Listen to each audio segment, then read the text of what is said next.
Children! Hello there. So what are we talking about today? Well, Lord have mercy. We are talking about game one of the NBA Finals between the Spurs and the Heat. And basically it was held in a volcano from what I'm hearing. So let's just get this out of the way. And let's just say it like we mean it. And just come out swinging. Did I think it was intentional? Did I think it was sabotaged? And initially, yes.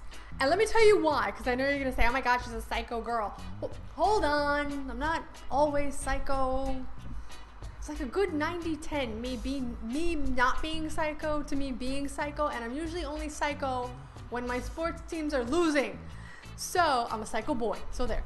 So what do I think happened? Initially, I tweeted that, you know, the Spurs are the Patriots, and that they're unclassy, and fuck them, and screw them, and we're better than them, and I was upset, I was mad, and I was running off adrenaline, and I was in a scary and sad place. Upon the game ending, and my rational part of the brain starting to function again, when I was watching Popovich speak, I realized that, for me, this game was not sabotaged.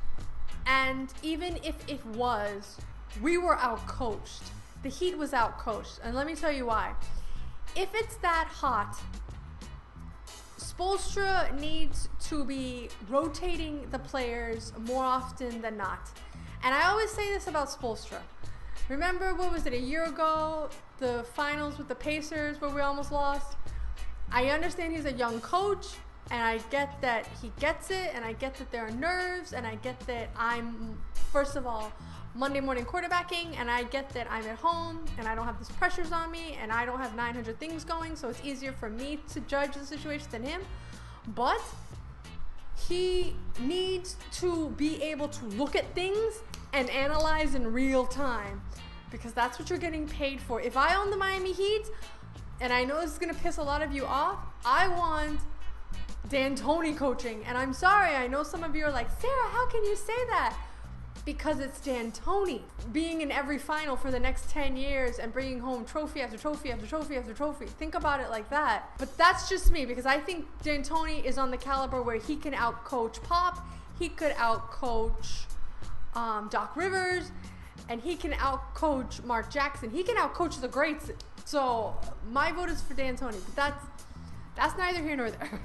The reason why I don't think it was sabotage is because Greg Popovich reminds me of my dad. And my dad is very much old school. Think Don Draper. Think men of like class, and they want to win on their own merit.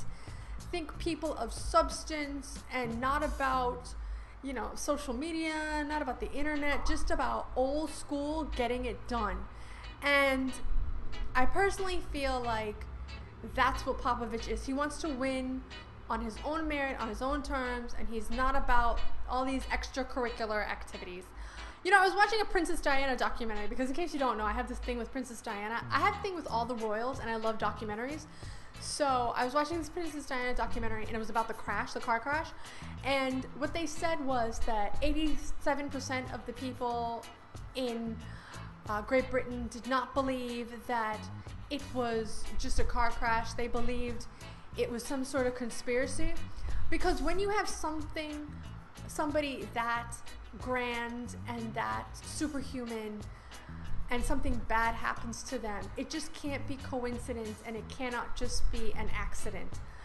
And in the documentary it was saying people think she was killed and she was shot and all this stuff, and I'll link to it.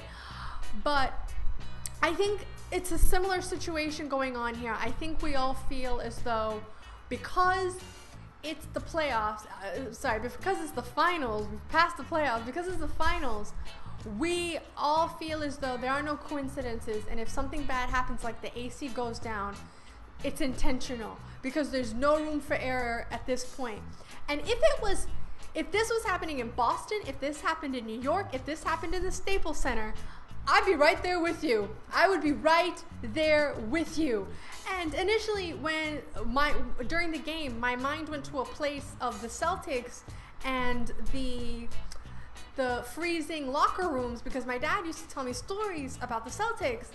And nothing he played or anything, just through the news. And I was just like, oh my gosh, what a horrible team. And look at all this sabotage. And it's kind of cool and kind of weird at the same time.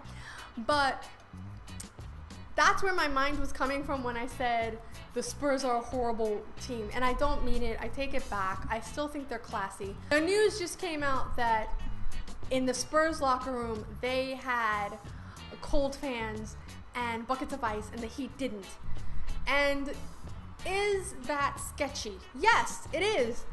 But at the same time, I'm going to institute what my dad used to say, which was no excuses. There's no excuses for bad grades. There was no excuses for bad behavior growing up.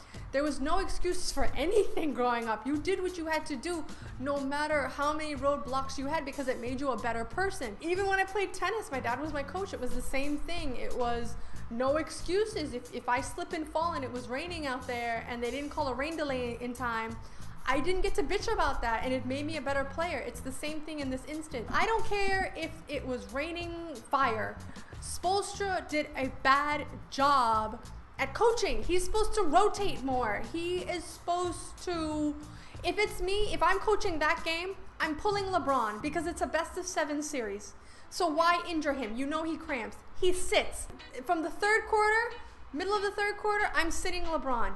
And I'm rotating everybody in more frequently so that no one cramps up, everyone gets more rest, fresher legs. It seemed as though towards the last 6 minutes of the fourth, everybody just gave up and they were just like, screw it.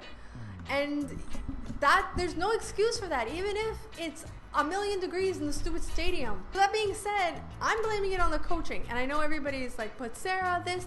I know it's bad. And I know that the Jet came out today and said, oh, well, when he played in the Spurs used to have snakes in the locker rooms and weird mosquitoes and animals. And I'm not trying to say that maybe it wasn't sabotage. I don't feel like it was, because it's the Alamo. Maybe those animals just ran in there.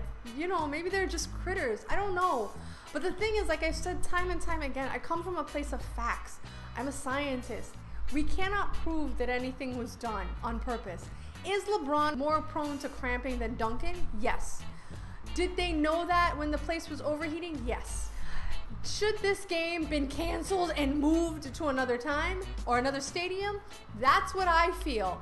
And I still feel as though the Spurs deserve to be fined, because they did have an advantage in game 1. I don't think it should affect the series. I think you still need to go in there with the mindset that no excuses. And you play through this shit. There's always going to be bad calls. There's always going to be a stadium malfunction. There's always going to be some type of nonsense that can throw you off your game. But if you just mentally reset yourself, you're fine. And that was the advice my dad gave me. And you'll be fine for life. So that's personally what I think. But let me know what you thought of game 1. Let me know if you think it was sabotage or not. And let me know who you're going for. Go Heat! Alright, you guys, that's it for me. It's quite the great show on earth. Live long and prosper. I'll talk to you guys later. Bye! I swear to God, I almost broke this camera. Poke, poke, poke. Oh God, please don't die.